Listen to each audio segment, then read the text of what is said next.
Excuse me, miss. से तू भागेगी हुड़ बाची बाची के।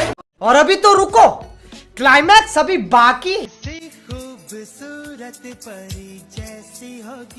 আজকে কথা বলবো বাংলাদেশের দুই হর্নি ছেলেকে নিয়ে, যারা নাকি সবসময় হর্নি থাকে আর এরকম রিয়াকশন অঙ্গভঙ্গি করে যে এরা হইতেছে বাংলাদেশের একমাত্র কিউট বয় যাদের দেখলে মেয়েদের অর্গাজম হয়ে যায়। যাই হোক, এখন আপনারা বলতে পারেন যে এত কিছু রেখে এদের নিয়ে কথা বলতেছি কেন? আরে ভাই, আমার কিছু মেয়ে স্টুডেন্ট আছে যারা নাকি আমাকে এদের ভিডিও দিয়ে বলতেছে যে স্যার এদের নিয়ে কথা বলেন, আপনি যেহেতু রিয়াকশন ভিডিও করেন একটু এদের নিয়ে কথা বলেন, কারণ এরা নিজেদেরকে অনেক কিউট ভাবে। সো আজকে এদেরকে এই হালকার উপরে একটু জাপসা দেব, মানে রিয়াকশন করবো ভাই, অন্য কিছু না। সো চলো এদের ভিডিও রিয়াক্ট করা যাক, লেটস গো।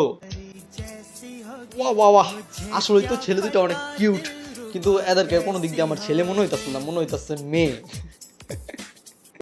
দুইটাই গে, ওই পাশেরটা এটারে পছন্দ করে ফেলছে, তাই এইভাবে তাকায় আছে।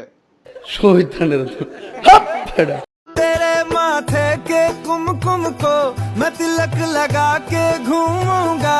তো আমার ধারণা ভুল হয়ে গেল, আমি তো ভাবছিলাম গে। এখন তো এই পোলাটার আবার গার্লফ্রেন্ড আছে, গার্লফ্রেন্ড নাকি বউ নাকি বান্ধবী সঠিক জানি না, দেখে মনে হইতেছে গার্লফ্রেন্ডই হয়তো বা। তরে কইছে তুই বেশি জানোস।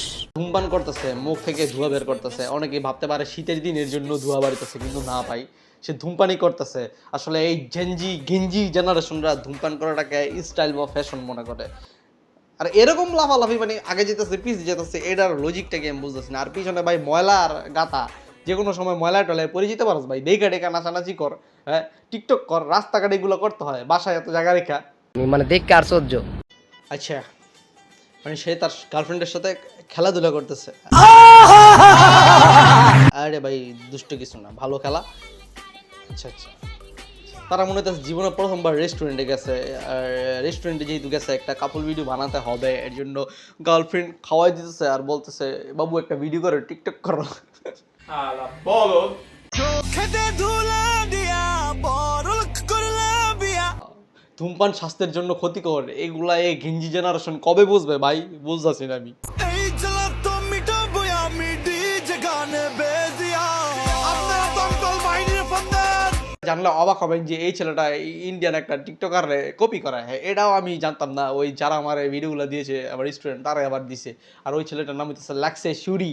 আচ্ছা, তাও একটাই কথা বলতে চাই ভাই, এই সকল ছেলেরা হইতাছে বাংলাদেশের গেঞ্জি জেনারেশনের মেয়েদের দুর্বলতা। হ্যাঁ, এরা এগুলো দেখে ফিদে হয়ে যায়, ক্রাশ খায়, কিন্তু বাস্তবে ভাই বিশ্বাস কর এরা পোলা না। কারণ পোলা হইলে জীবনও টিকটকের ফিল্টার ইউজ করতো না। এর প্রতিটা ভিডিওতে টিকটকের ফিল্টার ইউজ করে, বিশ্বাস না করলে দেখতে পারেন। টিকটকের ফিল্টার ইউজ করলে ওখানে মানে যে ফিল্টারটা সেটার নাম লেখা থাকে। আমি আর অনেকগুলো ভিডিও খুঁজলাম, দেখলাম যে ফিল্টার ছাড়া কোনো ভিডিও আছে কিনা, পাইলাম না। আমি হতাশ হইলাম, কারণ ফিল্টার ছাড়া ভিডিও পেলে একটু দেখাইতাম আপনাদের সামনে যে দেখেন আর খুমাটা কিরকম।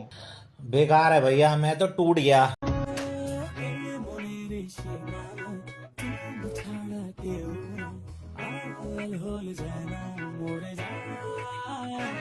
তোর গার্লফ্রেন্ড ছাড়া আর তোর মনের সীমানায় কেউ যাইবো না, কারণ কোনো মেয়ে, সত্যিকার অর্থে যে মেয়ে, সে কোনো এরকম মেলি টাইপের ছেলেদের পছন্দ করবে না, যারা নাকি ফিল্টার মারবো, চেহারায় সুনু মারবো, এগুলো মেয়েরা টিকটক করবো। বাংলাদেশে এই সকল কি শুরু হইলো আমি বুঝতেছি না। পোলা পাইন দিন দিন পুরুষ হওয়ার জায়গায় মহিলা হওয়ার চেষ্টা করতেছে।